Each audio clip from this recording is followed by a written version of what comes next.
बड़ी जोरों पर एक चर्चा है, सीमा विवाद और ऑपरेशन सिंदूर। जब हम मनन करेंगे, पढ़ा लिखा समाज बैठा मेरे बाबूजी, इतिहासकारों ने कहा है कि अगर शासक को हमेशा सत्ता में बना रहना है तो उसको चाहिए कि चुनाव से पहले सीमा विवाद में लोगों को उलझा दे। अब हमारी बात पर तनिक सा गौर करब। इतिहासकारों ने कहा है, राजनीतिज्ञों ने कहा है कि जिसको सत्ता पर काबिज रहना है, वो चाहता है कि सरकार मेरी चलती रहे, तो उसको चुनाव आने से पहले सीमा विवाद में पब्लिक को उलझा देना चाहिए। और पब्लिक जब सीमा विवाद में उलझ जाएगी तो ही में दो चार गो पीटना फेंकना हल्ला हो जाई, तब बस कुल बिगड़ल काम तुहार बन जाए, फिर सगरी विरोध खत्म। आइए मैं एक विरहा सुनाने चल रहा हूं, और कैसी विरहा है, 4 लाइन भूमिका दी गई है। क्या बेटा?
कि हम हैं सिरे हिंदुस्तानी,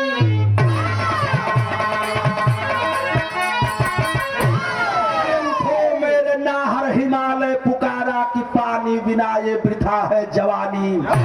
दुश्मन की छाती पर चढ़ के दहाड़ो, बता दो कि हम हैं सिरे हिंदुस्तानी। हम उस देश के वासी हैं जिस देश में गंगा बहती है। हमारे देश की आन बान शान को रखने के लिए यहाँ के युवा 12 वर्ष के उम्र में खुद्दीराम बोस जैसा बहादुर फांसी पर झूल जाता है। 12 वर्ष की उम्र में जलियांवाले बाग हत्याकांड को देखा था चूहर चमार का बेटा, जिसका नाम बाबू ऊधम सिंह है। चूहर चमार इटावा के रहने वाले थे, पंजाब में बसे, और पंजाब में उन्हीं का बेटा ऊधम हुआ। और ऊधम 12 वर्ष के उम्र में जलियांवाला बाग को हत्याकांड को देखा था, जिसमें निरीह लोग मारे गए थे। वो चमार का बेटा ऊधम सिंह बदले की आग जगी, और जब बदले की आग जगी तो यहाँ नहीं, जिस समय बाबा साहब लंदन में पढ़ रहे थे, उसी समय लंदन में जाकर के और भरी असेंबली में जनरल डायर को गोलियों से भून डाला। ये होती है वीरता। आई कव्वाली सुना कि इसके नबी को इश्क का, अरे इसके नबी ने इश्क का अरे जीना बना लिया।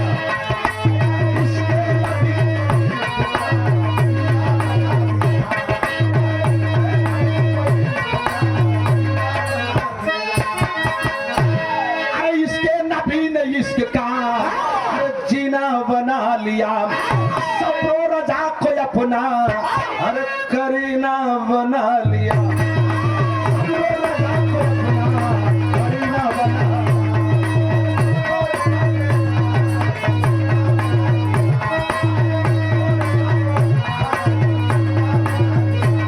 सुना कईयों भेपरी दू लाइन सुन ला हमारे झलक। इसके नबी को इश्क का जीना बना लिया, सफरो रजा को अपना करीना बना लिया।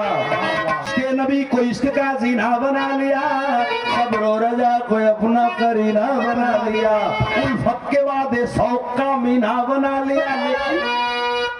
लेकिन अरे आशिक ने अपने दिल में, सरोज अरे आशिक ने अपने दिल में अरे मदीना बना लिया।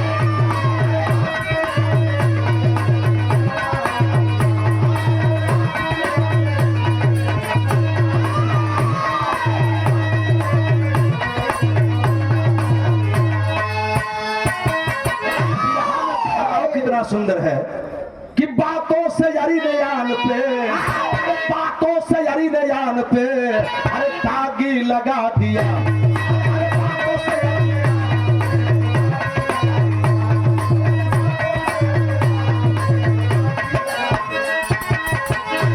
जंगे बहादुर जंग में बाबू, जंगे बहादुर जंग में अरे आगी लगा दिया।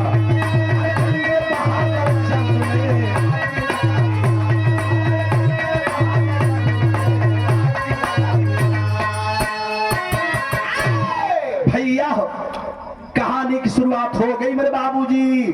पढ़ा लिखा समाज बैठा है, चाचा दादा काका पुरनिया लोग बैठ के बिरहा सुन बैठे, नौजवान साथी बैठे हैं, उनके लिए एक नई खोज है। बिरहा में बात कैसी है जरा सा गौर करेंगे भैया। हो यहीं से कहानी की शुरुआत है जौहरी से ले।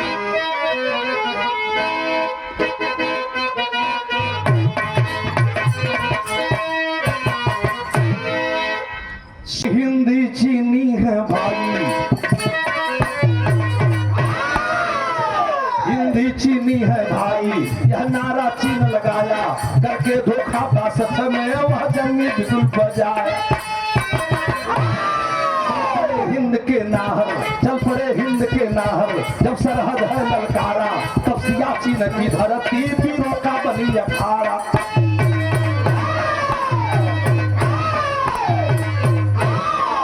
पहाड़ की चोटी, ऊंची पहाड़ की चोटी, दुर्गम थी बड़ी चढ़ाई, दुर्गम थी बड़ी चढ़ाई, चल रही हवा बर्फीली, ऐसे में छिड़ी लड़ाई। 15 अगस्त 1947 की बात है। 15 अगस्त 1947 के पहले जब अंग्रेज देश को आजादी देने के लिए तैयार हुए तो अंग्रेजों ने कहा कि हमें भारतीय संविधान चाहिए। गांधी और नेहरू जवाहर के सामने एक सवाल आया कि हम हिंदुस्तान को आजादी देना तो चाहते हैं, लेकिन हमारे जाने के बाद भारत को कैसे चलाओगे? है कोई विधान, है कोई कानून, है कोई नियम? तो बताया गया कि 32 डिग्रियां प्राप्त करने वाला विश्व का 6ठे नंबर का विद्वान, जिनको लोगों ने कहा, मैं बताऊं बाबा साहब 6ठे नंबर के विद्वान नहीं थे। गौरी शंकराचार्य बोल रहा है, खोज लीजिएगा, सर्च कर लीजिएगा। दुनिया में लोगों ने कहा कि ये 6ठे नंबर के विद्वान बाबा साहब बी आर अम्बेडकर हुए, लेकिन मेरा विरहा साबित करेगा कि बाबा साहब 6ठे नंबर के नहीं, पहले नंबर के विद्वान हुए। अभी अभी बराक ओबामा साहब ने अमेरिका कोलंबिया यूनिवर्सिटी में स्टैचू लगवाया, लिखवाया सिंबल ऑफ नॉलेज, अर्थात ज्ञान का प्रतीक। 300 वर्षों का अध्ययन कराया तो बराक ओबामा ने साबित किया कि जब बाबा साहब पढ़ लिख करके 32 डिग्रियां लेकर के आए थे भारत में, तो उस समय पूरा धरती पर कुल 6 गो विद्वाने रहलन। ये भैया बिरहा सुनने वाले हमारे पंच गोसाई, वो समय 6 ही विद्वान ही थे। इधर से गिनेंगे तो 1 2 3 4 5 6, इधर से गिनेंगे तो 1 2 3 4 5 6। तब बाबा साहब दलित रहला, शुद्ध रहला, तो इनका नाम 6वां पर आवे, तो लोग कह दिया कि बाबा साहब 6ठे नंबर के विद्वान थे। लेकिन सही ये नहीं है, सही ये है जो मैं बता रहा हूं। जब बाबा साहब विद्वान बन के भारत में आए थे, उस समय धरती पर कुल 6 गो विद्वान रहलन। पहले विद्वान का नाम था कार्ल मार्क्स, दूसरे विद्वान का नाम था लेनिन, तीसरे विद्वान का नाम था अब्राहम लिंकन, चौथे विद्वान का नाम था आइंस्टीन, पांचवें विद्वान का था माओ से तुंग और छठवें विद्वान का नाम था बी.आर. अम्बेडकर। तो छठवां बेरी इनका नाम आवे तो इनके लोग छठवां विद्वान कहलन, लेकिन नहीं, बराक ओबामा ने कहा कि 6 विद्वानों में नंबर 1 का कोई विद्वान हुआ तो दलित शोषित पीड़ित का भगवान कहा जाने वाला बाबा साहब बी.आर. अम्बेडकर हुए, जो 32 डिग्रियां लेकर के आए। बाबा साहब बी.आर. अम्बेडकर के पास गांधी जवाहर हमारे देश के कांग्रेसियों ने लाइन लगाया, संविधान लिखा गया और 2 वर्ष 11 महीना 18 दिन में संविधान तैयार किया गया डॉक्टर राजेंद्र प्रसाद की अध्यक्षता में। जितनी कमेटियां बनी थी सारे कमेटियों में बाबा साहब बी.आर. अम्बेडकर अध्यक्ष थे और ये सारे लोग सदस्य थे। और जो 7 लोगों की ड्राफ्टिंग कमेटी बनी थी उसमें से कुछ लोग विदेश चले गए, कुछ लोग मर गए, कुछ लोग बाहर चले गए, कुछ लोग बाबा साहब पर सौंप दिए कि हमसे क्या करेंगे, बाबा साहब बटले बाड़न। तो बाबा साहब की देखरेख में संविधान लागू हुआ और लिखा गया, और जब लिखा गया तो 26 जनवरी 1950 को लागू हुआ। मेरा देश गणतंत्र घोषित हो गया, हम आजाद हो गए। कहने का मतलब ये बा, जब हम आजाद हुए तो हमारे देश में पहला चुनाव 1952 में हुआ और 1952 में जब चुनाव हुआ तो हमारे देश के पहले प्रधानमंत्री पंडित जवाहरलाल नेहरू बने। और जब पंडित जवाहरलाल नेहरू प्रधानमंत्री बने तो मेरे देश के पहले कानून मंत्री बाबा साहब बी.आर. अम्बेडकर बने। वाह वाह, ये चचा बड़ा मन चैन से हमारा देश चलत रहल, हम आजादी का मौज लेते रहलिन, लेकिन बड़ी खुशी थी देश में। उसी समय 10 वर्ष बीतल और 52 के बाद 10 वर्ष जब बीता तो 1962 आ गया और 1962 में मेरा पड़ोसी देश चीन भारत पर हमला कर दिया। और जब भारत पर हमला कर दिया तो 1962 में नेहरू जी की अगुवानी में भारत और चीन की लड़ाई लगी। भारत जब चीन का लड़ाई लगल तो अब यही जैसे हमारे बिरहा की शुरुआत हो गई। अब आप कहबा कि आचार्य जी कौन बिरहा गावत बटा, तो तनी सा अब दिमाग का खेल देखा। भारत और चीन का जब लड़ैया लगल तो लड़ैया में वो गड़बड़ हो गई। जानते क्या गड़बड़ हो गई? चीन जब हमला करता था तो जब इच्छा करे, जब मन करे, जहां मन करे वहां भारत में बमबारी करके भारत को तबाह कर देता था। और भारत के लोग जब चीन पर हमला करते थे तो चीन को पहले ही जानकारी हो जाती थी और चीन वाले मार करके आसमान में ही हमारे विमान को ध्वस्त कर देते थे। हम हमला नहीं कर पाते थे। घबरा गए नेहरू जी, मंत्रिमंडल बुलाया गया, बड़े बड़े विद्वान आ गए, क्या होना चाहिए? चीन कह रहा है सुलह करो, समझौता करो, नहीं तो बर्बाद कर दिया जाएगा।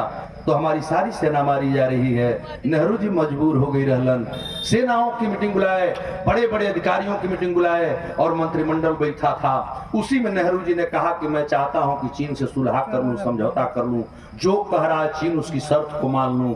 ये चचा वही शर्त में सियाचिन जमीन आज भी चीन के कब्जे में है। पढ़े लिखे भैया जरा सुनेंगे मेरी बात को। उसी समझौते की बात मैं करने जा रहा हूं। नेहरू जी ने फिर कहा कि मैं सुलह कर लूं, समझौता कर लूं। जब ये बतिया कहत रहलन तो वही समय एक आदमी खड़ा हो गया, कहा सर मैं कुछ बोलना चाहता हूं। पंडित जवाहरलाल नेहरू जी ने पूछा कि कौन हो तुम? कल मैं मोहम्मद हमीदा हूं, विंग कमांडर हूं, वायुसेना का कमांडर मोहम्मद हमीदा बोल रहा हूं। कहा बेटे बताओ क्या कहना चाहते हो? कहे साहब आप सुलह कर ले, समझौता कर ले, जो चीन कहियो के मान भी ले, लेकिन हमारी एगो बात बा, हमके 24 घंटा का मोहल्लत दे दिया जाए। कल क्या करोगे 24 घंटे के अंदर? कल 24 घंटा लड़ाई और चलने दीजिए और 24 घंटे के अंदर मुझे एक फाइटर विमान दे दीजिए। और वो फाइटर विमान तो फाइटर होगा, माने लड़ाकू फाइटर विमान होगा, लेकिन उसमें बम बारूद गोला कोई हथियार नहीं होना चाहिए, मुझे खाली विमान चाहिए। लोग कहना ये खाली विमान लेके क्या करिए? अब लोगों का दिमाग चकराए लगल। नेहरू जी ने कहा कि 24 घंटे में क्या कर लोगे तुम बेटा? कल कि मुझे केवल 24 घंटे की मोहल्लत दीजिए। कल क्या बात है कुछ बताओगे? कल कि साहब बॉर्डर पर चीन वालों ने एक 62 मंजिली मीनार बनाई है और वही मिनरिया के ऊपर वैज्ञानिक यंत्र जिके रडार कहल जला, वही में लोग छुपूले बाटा। जब हम हमला कर रहे हैं तो हमारे हमले को कैच कर रहा है और कैच करने के बाद मेरी सारी गतिविधियां चीन वालों को जानकारी हो जाती है, इसलिए मेरे सारे हमले विफल हो रहे हैं। तो मुझे केवल मोहल्ला का एक मौका तो दीजिए। अब नेहरू जी बैठ गई ना, आज जब बैठ गए तो संकेत मिल गया 24 घंटे मोहल्लत का, और जब मोहल्लत का संकेत मिला तो बिरहा में को धुन लग गई।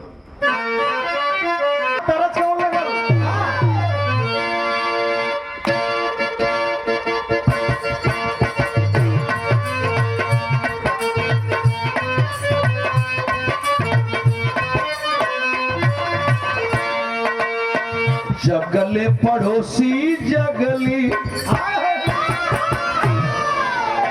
जगले पड़ोसी जगली सगरो लुभाई, कबल सुतबुए जगले पड़ोसी जगली।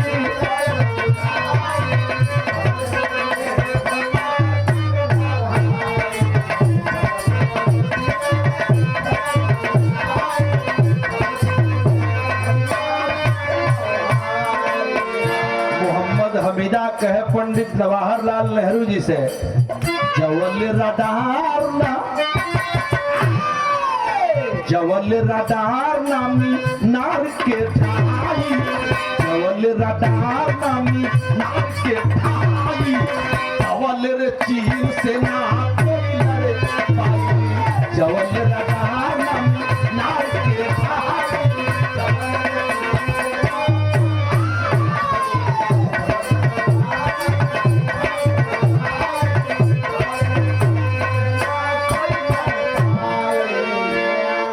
भैया हमारे देश का नौजवान एक फाइटर विमान लिया और लेकर के जब सवेरा हुआ तो हिंदुस्तान से उड़ान भर दिया।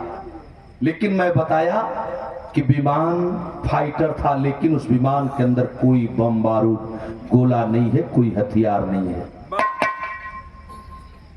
और 24 घंटे के बाद सुलह समझौता हो जाएगा। मेरे देश का विंग कमांडर फाइटर विमान आकाश में उड़ा दिया, और जब विमान उड़ा दिया, आज रोज हम के न्यूज देखा था जाके फलाना जगह विमान गया, जाके मार के लौटे, फलाना जगह विमान गया। तनिक सा हाई हमारी बात सुने। 62 के बाद बताओ थी, 62 के लड़ाई में भी विंग कमांडर मोहम्मद हमीदा जब विमान लेकर के उड़े तो धीरे धीरे आकाश में गनगनाता हुआ विमान चीन के बॉर्डर की तरफ चलने लगा। और जब सियाचिन की तरफ हमारा विमान जा रहा है, कैच कर लिया वो रडार, रडार की तरंगे बताने लगी कि हिंदुस्तान से एक विमान आ रहा है। नीचे बैठे कंट्रोल रूम से अधिकारी देखने लगे कि रडार की तरंगे बताने लगी कि एक विमान आ रहा है, इतनी रफ्तार में आ रहा है, इतनी ऊंचाई पर आ रहा है, इस दिशा से आ रहा है, इस गति से आ रहा है। लेकिन तब तक जो हथियार वाला कॉलम था वह शून्य बताने लगा। रडार में जो हथियार की तरंगे लगी हुई थी वह तरंग शून्य बताने लगी, अर्थात इस विमान में कोई हथियार नहीं है। लगभग चीन का अधिकारिया सोचा कि सालाद लड़ाई चलत है, हिंदुस्तान से विमान द्वारा, विमान फाइटर है, लड़ाकू है, रफ्तार में आ रहा, ऊंचाई पर आ रहा है, लेकिन बिना हथियार का रहा, इसका क्या मतलब है। तब चीन का अधिकारिया अपने में बतियावा लगवा, एक ठकल भैया एकर का मतलब बिना हथियार का विमान, बिना बम बारूद का विमान, रडार की तरंगे बता रही बिना हथियार का विमान आ रहा है। ओ समय चीन के अधिकारी कहला तुम्हें नहीं मालूम है? कल हमके तो नहीं मालूम भैया, कल ही नेहरू जी ने मीटिंग किया है। कल की तब मीटिंग कैल का कैला है नेहरू जी? कल नेहरू जी चाहत हुआ चीन से समझौता कई, उन्होंने अभी तो कल ही मीटिंग में किया है। तो ये जो खाली हाथ विमान आ रहा है, हमके तो लगत बा कि नेहरू जी ही ना भारत से आ रहे हो। कल तू पागल हो गए हो क्या? अरे जब नेहरू जी आएंगे, भारत के प्रधानमंत्री हैं, तो बिना खबर के आएंगे? जबकि यह सही है, कोई मंत्री, प्रधानमंत्री, कोई नेता जब दूसरे देश में जाता है, इसकी व्यवस्था होती है, बात करने की जगह तय होती है, तब न जाता है। वो चीन के अधिकारिया से कहला कि ना हमके तो शंका लगत बे, हम लोग लड़ाई पर हैं, बॉर्डर पर हो सकता है नेहरू जी के आने की खबर मेरे देश में आई हो, लेकिन वह खबर हम लोगों तक न आई हो। अब तो यही जब बात बिगड़ गई। चीन का अधिकारी कहा कि ठीक कह रहे हो सकता है कि नेहरू जी के आने की खबर आई हो, लेकिन हम लोगों तक न आई हो, ये लेकिन हम बॉर्डर पर हैं। तो समझावत चीन के अधिकारी से कि आई हो राम पनिया में कबुड़ुआ दादा आहा ओहो आहा ओहो आई हो राम पनिया में कबुड़ुआ दादा राख मोरी जतिया बड़ी हो आई हो राम पनिया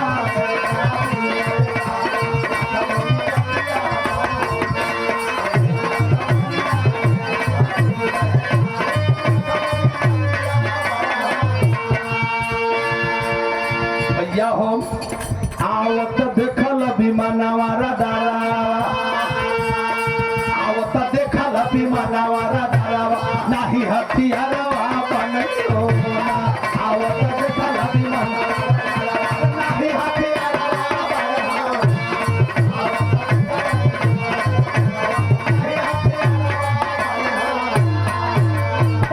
अधिकारी खुलल हिंद का पछौटा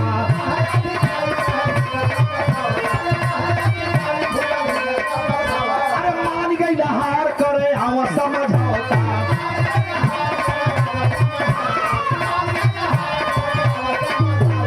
उसिया में चमक सबका चेहरावा उसिया में गमक सबका चेहरावा रे दाही हथियारवा बाटई हो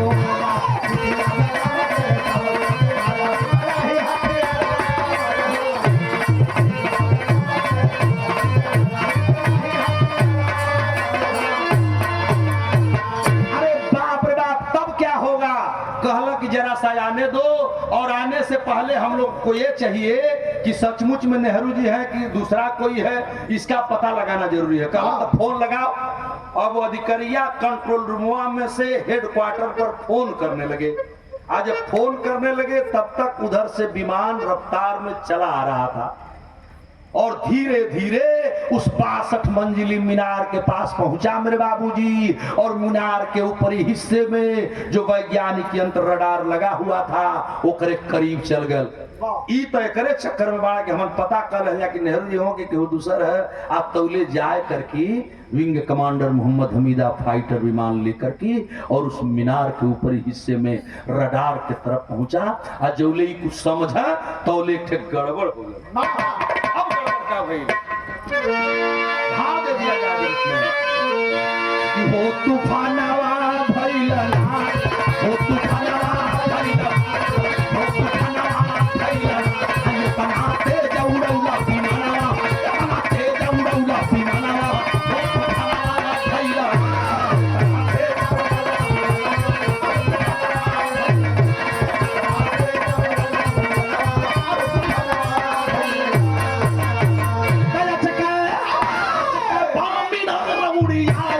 राम राम यार हो मोरे राम राम यार हो मोरे आज का बामिनार उड़ी निचवा रडार पर छुटी निचवा रडार पर छुटी तौले धागल तो मिसाइल तौले धागल तो मिसाइल लेके भागल बा फिर विमानवा लेके भागल बा फिर विमानवा वो तूफानवा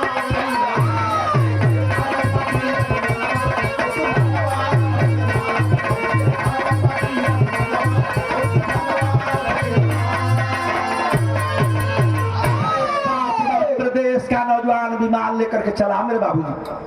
और जो भी चीन वाले समझे तो ले जाए के मरला वही रडरिए में ठोकर और रडार को चिट्टा चिट्टा तोड़ता उधियाता। रडार चिट्टा चिट्टा उधिया गल और विमान आगे बढ़ गल। चूंकि विमान फाइटर था लड़ाकू था लोग कहला कि विमान जब चिरई से टकरा जाला तो आग लग जले। लेकिन आज विज्ञान इतना आगे हो चला है कि इस दुनिया के अंदर ऐसे विमान बन गए हैं मेरे बाबूजी। अभी आप देखे होंगे जो उधर रूस की लड़ाई में प्रयोग किया गया है और हमारे ही देश के बाद जो बॉर्डर पे लड़ाइयां चली 65 में भइल 72 में भइल 99 में भइल अभी 2025 में भी उसका रूप दिया जा रहा था।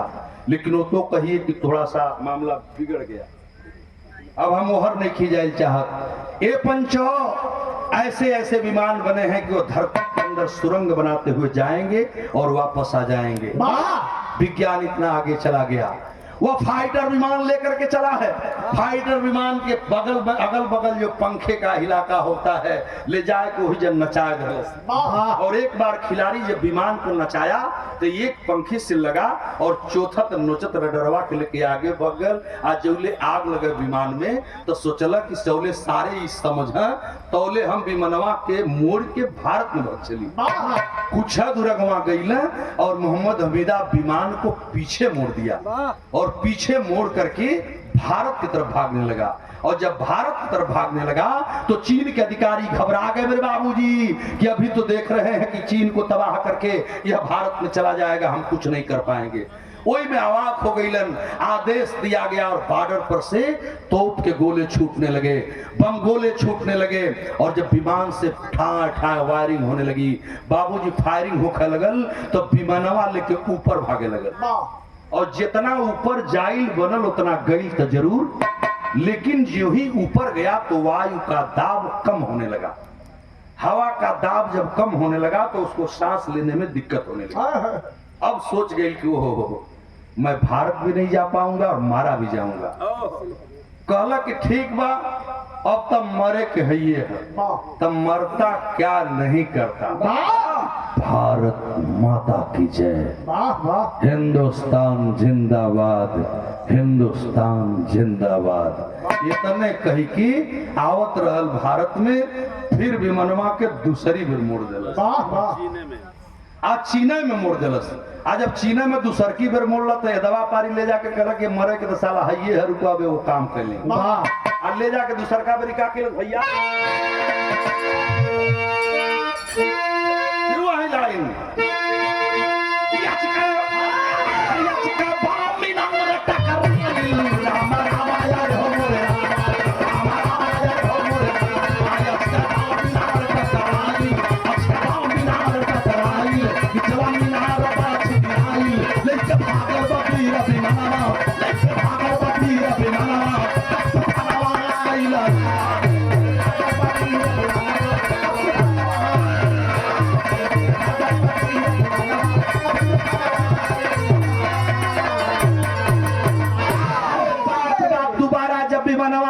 मेरे बाबूजी चीना में मोड़ दला।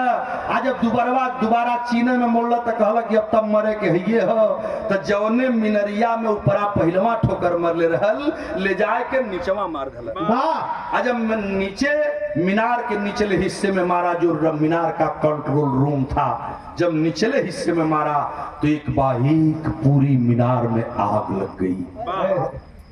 धू धू करके मीनार जलने लगी। जितने अधिकारी थे दौड़ करके भागने लगे। ये क्या हुआ जोले सारे समझे सो तब तक समझ गया मोहम्मद हमीदा कि मैं भी जल जाऊंगा, मर जाऊंगा। लेकिन मरने वाले को बचने का प्रयास करने चाहिए।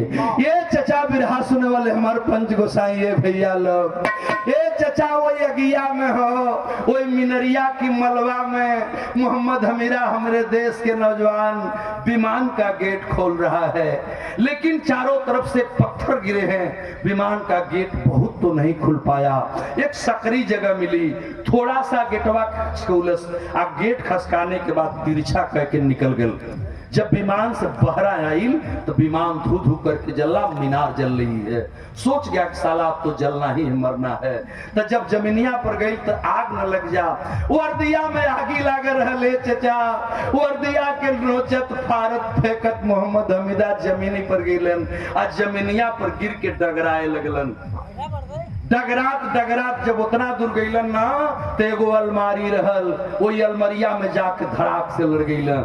आज जब धड़ाक दे अलमरिया से लड़लन तो अलमरिया रहल संजोग से खुलल। और जब अलमारी संजोग से खुली थी बाबूजी, वो अलमरिया भक दे ऊपर गिर गई। आज जब अलमरिया ऊपर गिरल तो मोहम्मद हमीदा वही अलमरिये में तोपा गईलन। चीन वाले खोजत हुआ कि कहाँ गया जल गया वो हिंदुस्तानी, हम उसकी जलती हुई हड्डियां देखना चाहते हैं। लेकिन जब अलमारी में मेरे देश का नौहा ढप गया और जितना सामान अलमारी में रहल कुल चारों ओर छिटा गई। आग होने धैल गया, चीन वाले आग बुतौले पर चक्कर में हुआ कि कहीं मीनार का कंट्रोल रूम न जल जाए, नहीं तो सारे कागजात मेरे जल जाएंगे और हम आफत में पड़ जाएंगे। वो आग पर काबू पाना चाहते हैं, आई वही अलमारी के नीचे दबकल है। आप तो ले जानते हैं बिरहा में काबर कभी ना दिमाग आप लोगों का बिरहा पर है। और कैसी चीज है वो नौजवान लेके गई अलमारी तर तो पाइल बात चीन वाले के खोजत हुआ आग पर काबू बोले हुआ, तो बिरहा में भी रस लगे जाता। जवानी गाए बंदे मातरम, गाए बंदे मातरम, दुश्मन की छाती पर लड़ते हिंदुस्तान। विंग कमांडर कलाबाज, अरे वह विंग कमांडर कलाबाज तब अपनी यान भगाया है, आते आते वह दुश्मन के बीच घिराया है, फिर पीछे यान को मोड़ लिया। अरे फिर पीछे यान को मोड़ लिया, हिम्मत ना अपनी हारा है, जान बचाओ पर दूसरी बार जब डाकर ठोकर मारा, आग लगी गया गगन है धुएं से, ढक गया गगन है धुएं से जब भीषण हुआ धमाका है, रूम में फंस गया मोहम्मद हामिद आबा का है। बिरहा का तर्ज लगल जब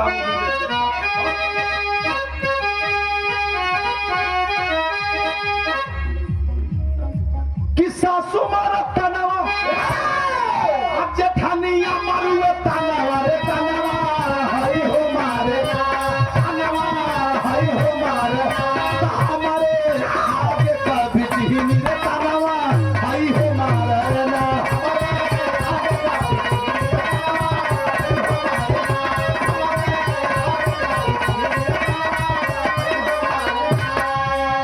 तपधास पगरिया कहिया सिरवा पर कपड़ा हो जाना फल ही गई है, हो जाना फल ही गई है, हो जाना फल ही गई है, खेला चीनी दुश्मन मार जाना फल ही गई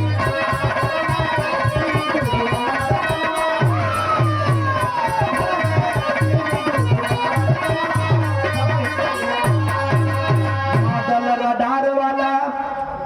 वह डायरी थी कैसी कि मॉडल रडार वाला वही डायरी में पौल रहल प्लास्टिक के मुहावा में होटल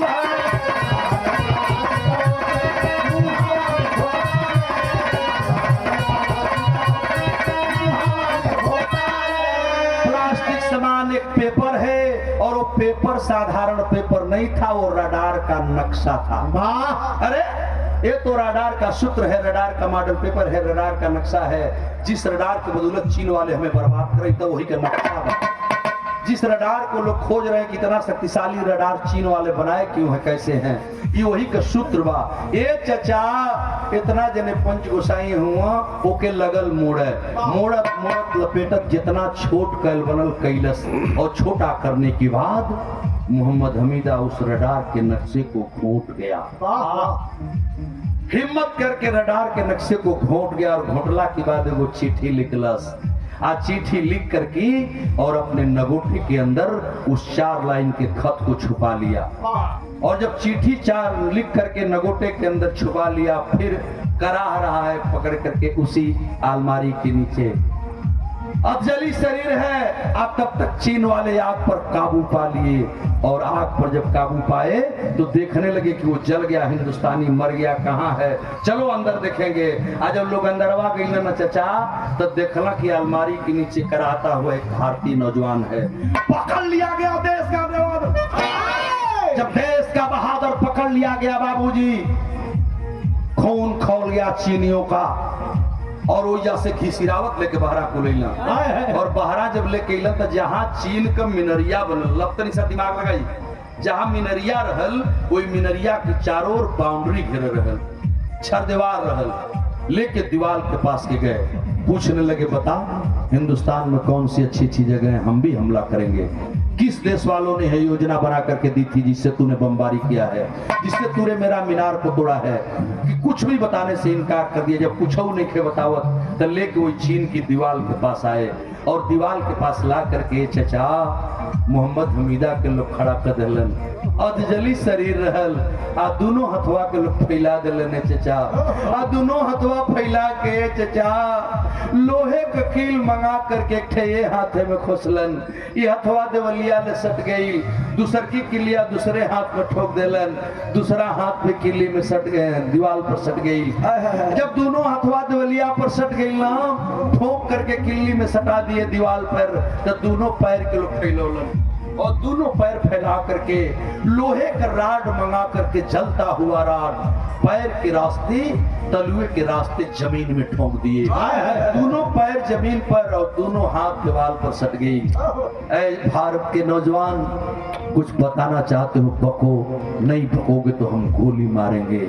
आज जब गोली मारे के सारे धमकी दिलस हो तो कलश की मारो न साले गोली बचा ही क्या है। हिंदुस्तान जिंदाबाद भारत माता की जय भारत माता की जय। आज अभी भारत माई के जयकारा कैले तो जौन साला चीन के अधिकारिया रहल कहला कि हम के गोली मारे कहते हैं भारत माई के जयकारा करते हैं तो सचहू में साला वो बंदूक उठा ले और बंदूक उठा करके तान लिया।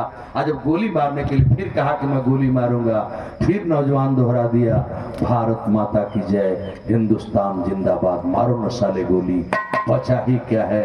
आज जब दोबारा बोल से चचा जवन बंदुकिया लेके खड़ा रहल ना ओकरा के इतना गुस्सा आ गई ले चचा इतना गुस्सा आइल ना कि बंदुकिया के मोड़ के ओकर नलिया अपनी ओर कर लेलस कुनवा मोहम्मद हमीदा के ओर कर देलस।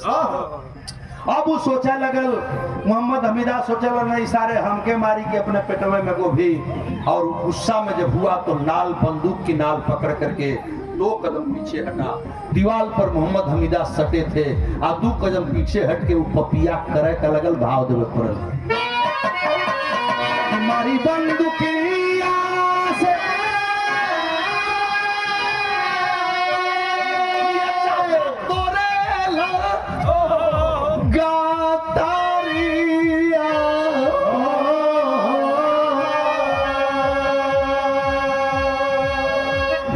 सुजा से निकाली ले हाले दुनो रे नाया ना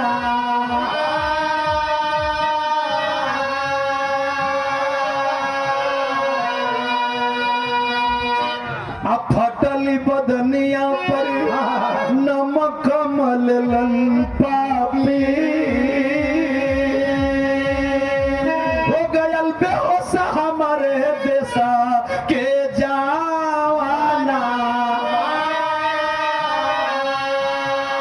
खौलत पानी फेर अरे दहिया के जा रे पापी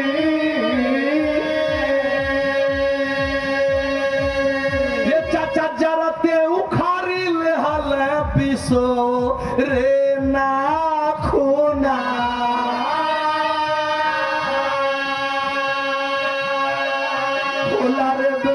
तब समय ले आवे पापे ये चाचा डकरा दरा दिया से हिंद कैला लाना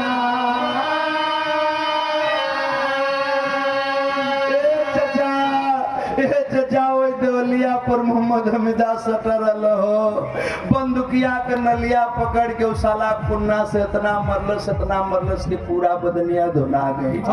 हमरा देश के नौजवान बेहोश हो गईलन जब बेहोश हो गईलन साला कमीना गर्म पानी फेंक करके शरीर पर उड़ेल रहे हैं होश में लाते हैं। नहीं बताएगा तो ना नहीं बताएगा तो चिमटा मंगा करके गरम चिमटा से चाचा हाथ और पैर का 20 नाखून उखाड़ ली गई। ये तने ना चाचा 20 नखुनवा उखड़ला के बाद हमरे देश के नौजवान के बाबू अब जीव ना मानल सारन के तो दोनों आँखी में सूजा भोंक करके दोनों अखिया लोग निकाल लेलन। अभी नहीं बताएगा तू अभी नहीं बताएगा तो अब का बताई पूरा देह खून से सना गई और आंख जब निकल गई तो पूरा शरीर खून से सनी है और मेरे देश का नौहा वहीं बेहोश होकर के लुढ़क गया। जब दीवार पर बेहोश होकर लुढ़क गई तो साले समझ गई ना कि अभी कुछ बताएगा भी नहीं और मर जाएगा। तो जौन बंदुकिया ले रहल ना चचा, ओकर गुस्सा सतवां आसमान पर हो गई ले चचा।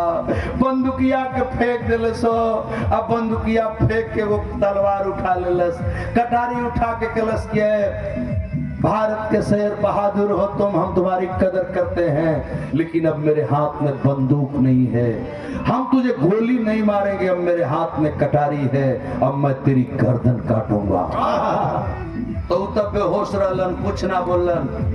एक बाल्टी गर्म पानी फिर मंगोलन से सारे। अब बाबू बेहोश आदमी के ऊपर हचार एक बाल्टी गर्म पानी फेंकल गई।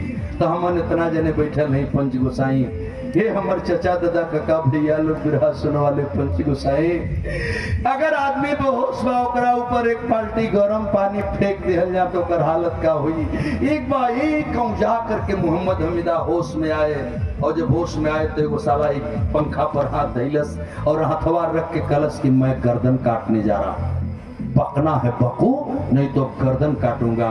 वो तलवार लेके जब गर्दन पर सटौल से चाचा तो देखा बिरहे गजब हो गई।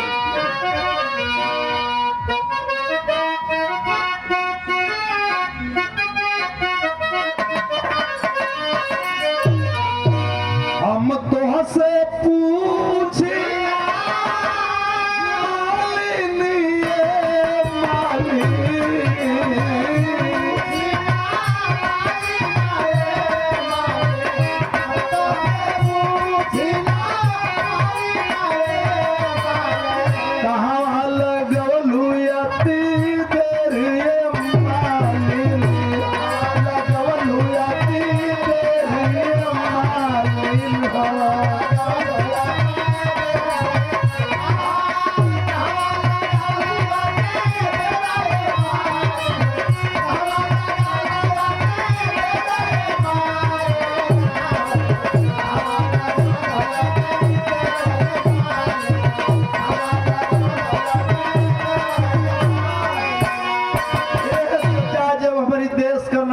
कुछ ना बतौलस तो जवन साला कटरिया ले रहल ना ओके कटरिया चलावे के रहल गर्दन पर, लेकिन उस सारे गुस्सा में इतना भइल कि जानत है कटरिया कहाँ चला दिलस। कटलस कालैये दुन्नो चाहे एगो हथवा बाया हथवा एक ओर सटर रहल, दहिना हथवा एक ओर सटर रहल। उ तलवार उठा के गर्दन पर न चला के आ एक बार बाई कलैया पर मरलस तो हथवा कट के पंजवा वही में सटले रह गई, बहिया नीचे आ गई। दूसरा बेरी दहिने हाथ पर मरलस, कलैया कट के वजह से देवलिया में सटले रह गई, अब बहिया नीचे आ गई। जब दोनों बाह नीचे आ गई, पंजा दीवार में सटल बे, अब शरीर में जवन खून बा वो बहे लगल। अब मोहम्मद हमीदा हिले लगलन, आगे रड लगा है और पीछे दीवार है, अब गिरे कि तब गिरे, लगत बा गिर जाई हम मर जाई हम। वो चीन वाले साले भी समझ गए कि अब गिर जाएगा मर जाएगा, कुछ बताएगा भी नहीं। तो अब देखो पपिया किलर न सका कि कतलस कलैया दुन्नो हथया लगाई देले, अब तो होई गईले सेरावेला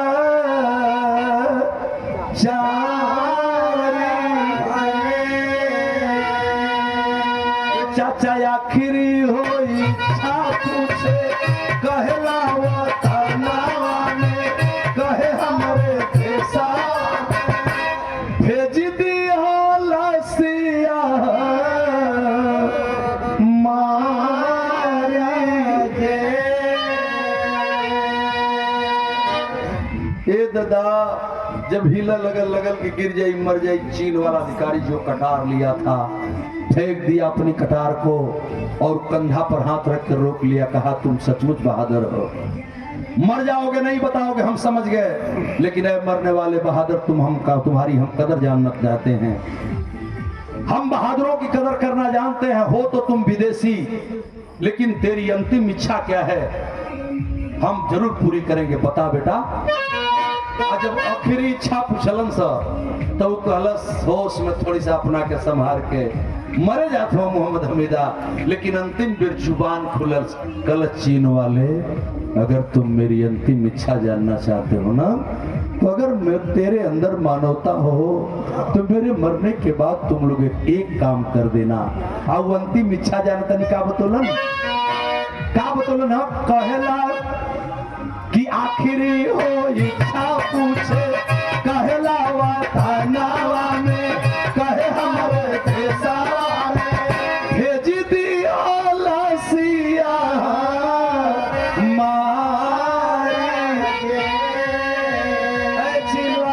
तू मेरी अंतिम इच्छा जानना चाहते हो तो मेरे मरने के बाद मेरी लाश को भारत में भेज देना। ये चाचा खाली इतने बोली बोल रहा कि इतना उड़ल सुगाना चाचा उड़ल सुगाना पपिया बनल बहती यार मर गया बाबू, मर गया मेरे देश का बहादुर मर गया। और जब मेरे देश का बहादुर मर गया तो यहाँ की बात आप यहाँ छोड़ दें। पूरे विश्व में एक चर्चा बन गई कि हिंदुस्तान का एक फाइटर विमान पूरे चीन का मान मर्दन कर दिया। वाह, कौन है वो बहादुर, कौन है वो पायलट? पूरा विश्व के मीडिया के लोग, तब इतना मीडिया कहाँ रहल, इतना तेज मीडिया कहाँ रहल। आज तो लब दे काम भई, लब दे उधर खबर गई। ये चचा सोशल मीडिया हावी है देश में। जरा सा देखा उस समय विश्व को लोग ही जानल चाहत बाड़न कि आखिर वो नौजवान कौन है। और भारत के लोग प्रधानमंत्री, गृह मंत्री, रक्षा मंत्री जो ही सुना कुर्सी से उछल पड़ा। बारे बहादुर तूने तो गजब कर दिया रे पूरे विश्व में। लेकिन तू हो कहा बॉर्डर के लोग जो सोचत हुआ कि मोहम्मद हमीदा मिलिहन हम चुम्बल जी चाटल जी, इज्जत बचा लिया देश की। और उस नौजवान का इंतजार लोग कर रहे थे। यानी चीन वाले सोचलन कि अब तो मर ही गया। इसकी अंतिम इच्छा थी कि इसे भारत में भेज दिया जाए। तो लड़ाई छिड़ रही है, भारत में कोई नहीं जा सकता।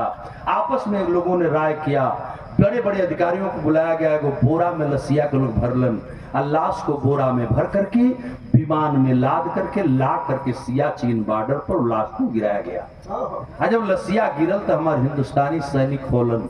जब हिंदुस्तानी सैनिक होलन ये चचा तो चुम्मत चाटत लसिया की आ लेके उठा के ढोवत बाड़ा, भारत माई के जयकारा बोलत बाड़ा। नेहरू जी के खबर कही गई कि उस सपूत की लाश मिली है जिसने चीन का मान मर्दन किया है।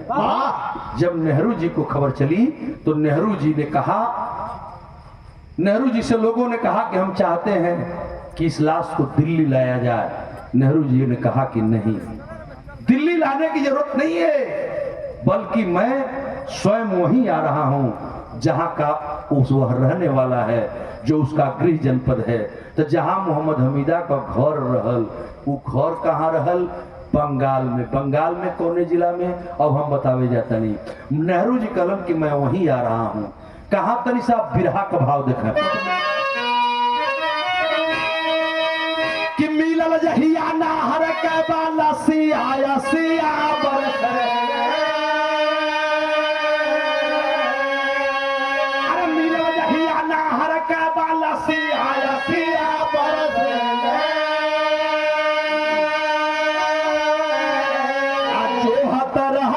जी की मूरी धरती आया सिया बरस है।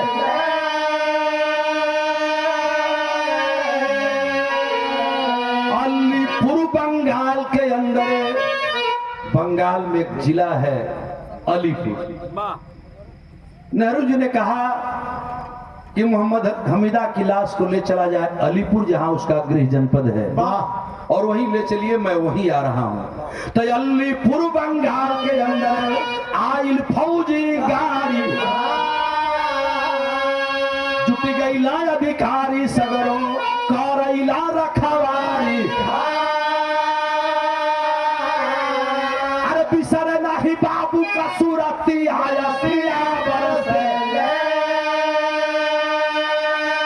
अरे बिसर नहीं बाबू का, अरे सूरती आया सिया बरस।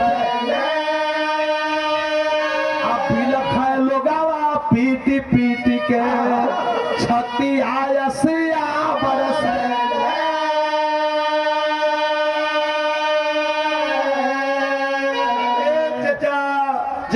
अलीपुर में लाश आयल ना तो जिला मुख्यालय पर रख दिहल गई। डीएमएसपी जनपद का कलेक्टर पूरे अधिकारियों को खबर किया। 2-4 जिला के डीएम आ गईलन, एसपी आ गईलन, 10-20 गो थाना जुट गई, भीड़ जुट गई, लोगन का भीड़ करी खातिर जुट गई कि वो सपूत का लाश आयल बा जो अकेले चीन कमान मर्दन का दिहलस, पूरा भारत का लड़िए जीत लिहलस। हमीदा का लाश आयल में तो ये चचा लइका सियान बूढ़ जवान सब देखे खातिर अलीपुर जाए लागल। इतना भीड़ लग गई। आज जब भैया गईले के बाद लोग सुनना कि नेहरू जी आवत हुआ, तब भीड़ को काबू में अधिकारी करने लगे, जगह बना दिए, आप घेर करके भीड़ को पीछे कर दिए। ये चचा नेहरू जी आवे वाले हुआ, दिल्ली से चले वाला हुआ, तो ले अलीपुर में जाना तनिका भाई, कोई भिड़िया के चीरत 2 आदमी, एगो बूढ़ औरत एगो बूढ़ पिता, बूढ़ मर्द और बूढ़ औरत भिड़िया के चीर के लोग आगे जाए, चाहे धक्का लगा, गिर जा, 1 बार गिरला 2 बार गिरला, सिपाही लोग उठाओ, बड़ा चचा आप आगे नहीं जा सकते, बड़ी लंबी भीड़ है, मोहम्मद हमीदा की लाश आई है, अभी नेहरू जी आएंगे, पुष्पार्पित करेंगे, भाषण देंगे तो सुन के चले जाएगा, आप यहीं खड़े रहिए। वो बुढ़िया और बुढ़वा भोकाड़ पार के रोवा लगल। आज जब रोवा लगल तो सिपहिया पूछलस कि चचा इतना रोवत काहे हुआ?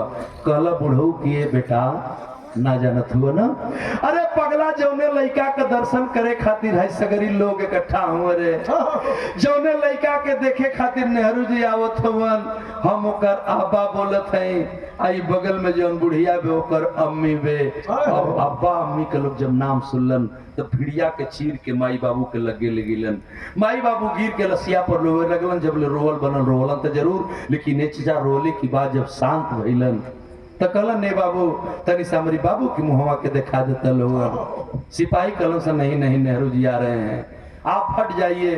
कहलन तनी सा बाबू की लसिया के दिखा दलो, खोल दो लोगन।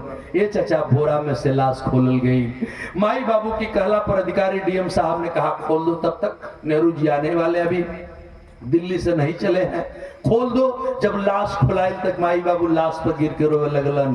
अब ना रह गई, अब्बा एगो थैलिया में शीशी ले ले रहलन, वो शीशी के निकलन है चचा, आ शीशी निकाल के हाथ में ले लेलन। कहलन हे बाबू तनी सा में इत्र हम ले ले बानी, आ तनी सा तू कहता तो हम तनी बाबू के शरीरिया पर इत्रवा लगा लेते। अब्बा अम्मी मिलके वो लसिया पर इत्र पोते खातिर लसिया के लोग खोलवा देला। आज जब लसिया के खोलवला ये चाचा तो हम आप लोगों के एगो बात बतौले रही, बज्जर गिर जाता बिरहा में का भाई बेटा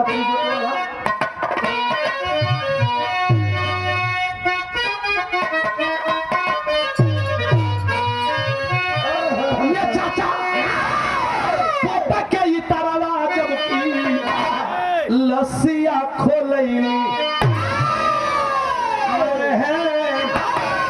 अरे पवल एक ठेपाती अब्बा गईलन चाचा,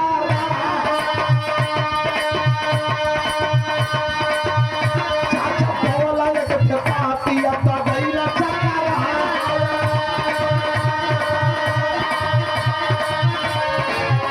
अरे लिखल बाटे अब्बा जनी लोरावा बहई,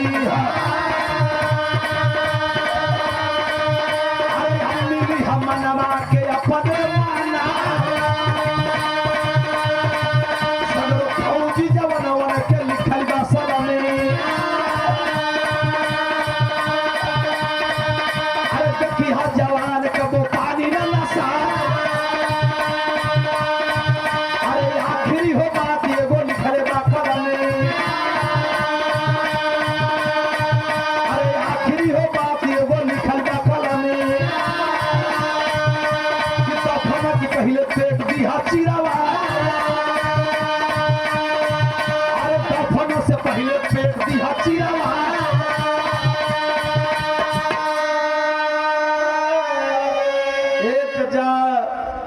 जब इत्र पोते खातिर लाश खोल गई तो हम कहली कि मिनरिया में मोहम्मद हमीदा 2-4 लाइन चिट्ठी लिख के नगोटवा में चुरा ले रहलन। वो चिट्ठिया भग से घरे आ गई। आ जब चिट्ठी गिरल तो अब्बा उठा लेलन, पढ़े लगलन। चिट्ठी में लिखे अब्बा को सलाम, अम्मी को सलाम, वतन को सलाम, सपूतों को सलाम। लिखते लिखते मोहम्मद हमीदा अंतिम लाइन में एक बात लिखे हैं, क्या मेरे भारत के रहने वाले लोगों, मेरे मरने के बाद अगर यह लाश कहीं आपको मिल जाए तो मेरी लाश को दफनाने से पहले मेरे शरीर का पेट वाला हिस्सा चीर करके फाड़ करके देख लिया जाए। हाय हाय अब्बा चिट्ठिया लेके पढ़त पढ़त जुआ गई, खड़ा हो गई, लेके डीएम साहब के लगे गई, कहा साहब तो नहीं देखो हमारे बाबू का लिखले है। तो डीएम साहब पढ़ल कि लिखते लिखते मोहम्मद हमीदा अंतिम लाइन में लिखे हैं कि लाश को दफनाने से पहले पेट को चीर करके देख लिया जाए। इसका क्या मतलब है? अब सब अधिकारी पढ़त सब बउआ आ गई कि अगर मतलब का हुई तौले दिल्ली से खबर आ गई कि नेहरू जी के पहुंचले में तनी लेट बा। अब इतने में अधिकारी के मौका मिल गई, जिला मुख्यालय पर लाश थी ही, उठा के एगो ताखाना में लोग ले गईलन, बंद घर में ले जाके मोहम्मद हमीदा का पेट चिराए लगल। और ग्रास नली से जब पेट को चीरा गया बाबूजी, तो हम आप लोगों के एगो बात बतौले रहली, वो ग्रास नलिया और पेटवा के अंदरवा से एक देश ने एक बहुत बड़ी सपूत, उस सपूत ने मेरे देश के लिए एक बहुत बड़ा चीज दिया। और जानते हैं जब पेटवा चिराई तो भई का तनी देखा पेटवा के फार मिलल रडार का मडाला, पेटवा फटल मिलल रडार का मडाला, पवला अधिकारी सगरो गईला चक्कर रहा, धन धन वीर मोरे देश का बहादुर, अरे बिहला अधिकारी तब रडार हो बना, चाचा बिहला अधिकारी तब रडार हो बना, उन्हें भइल समझौता रुकी गई लड़ाई, उहे सियाचिन हिस्सा लेहला चीन अपना।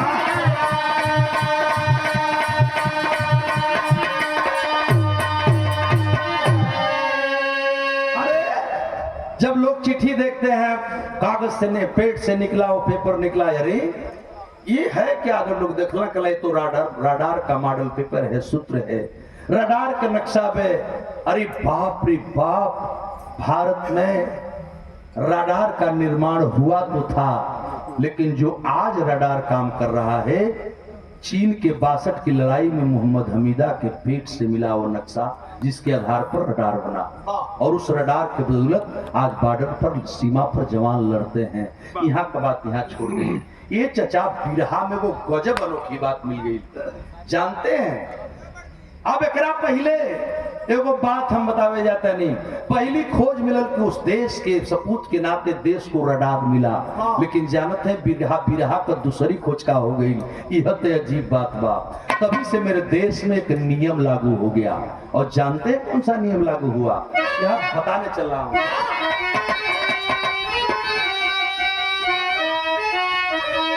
कि तब से देश में हमारे नियम इकट्ठे कायम हो गए, फाड़ वाला काम पोस्टमार्टम हो गई।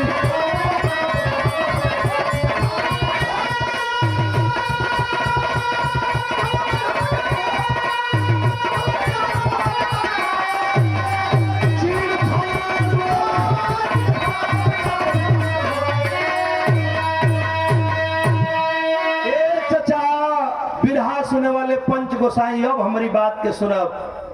बिरहा आखिरी तरफ हो गई। तब से देश में हमरे नियम एक ठे कायम हो गई, उहे चीड़ फाड़ वाला काम पोस्टमार्टम हो गई। पोस्टमार्टम का नियम संविधान में ही दे दिया गया, और संविधान 26 जनवरी 1950 को लागू हो गया था। लेकिन 1950 से लेकर के 1962 के बीच में किसी का पोस्टमार्टम हुआ हो ऐसा प्रमाण कहीं नहीं मिलता है। कुछ लोग कहला कि बाबा साहब को भी जहर देकर के मारा गया था, लेकिन बाबा साहब का भी पोस्टमार्टम नहीं कराया गया। कोई का पोस्टमार्टम ना भई रहल, कभी जी खोजलन, और जब पोस्टमार्टम ना भई रहल तो लोग सोचने लगे कि अगर मोहम्मद हमीदा यह खत नहीं लिखते तो हम लोग को रडार का नक्शा नहीं मिलता और देश के लिए रडार नहीं मिलता, इसलिए पेट चीरना पड़ा है। और तब से लोगों ने एक नियम बनाया कि जो संविधान में बाबा साहब ने नियम दिया है उसको पोस्टमार्टम के नियम को लागू किया जाए कि आज की बात कोई आदमी बिना कुछ बताए कहीं मर गया एक्सीडेंट से चाहे वगैरह जो भी जैसे भी मर गया बिना कुछ बताए मर जाता है तो करी लाश का पोस्टमार्टम जरूरी बा।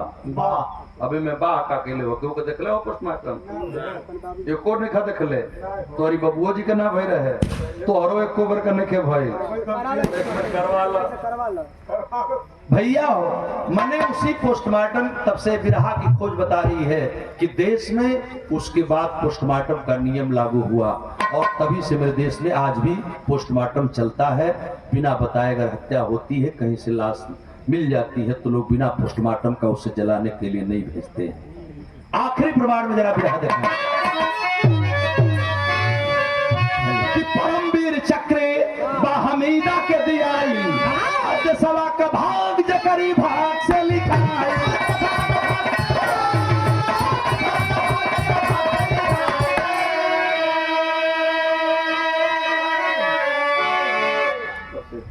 तब से देश में हमारे नियम कायम हो गई।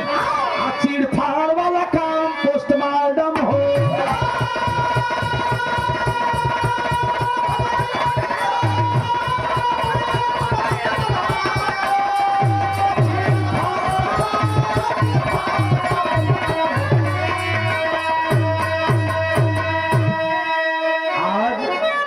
विमलेश आज पाकिस्तान गरजत बा, चीन गरजत बा, बगल से बॉर्डर के देश गरज रहे हैं।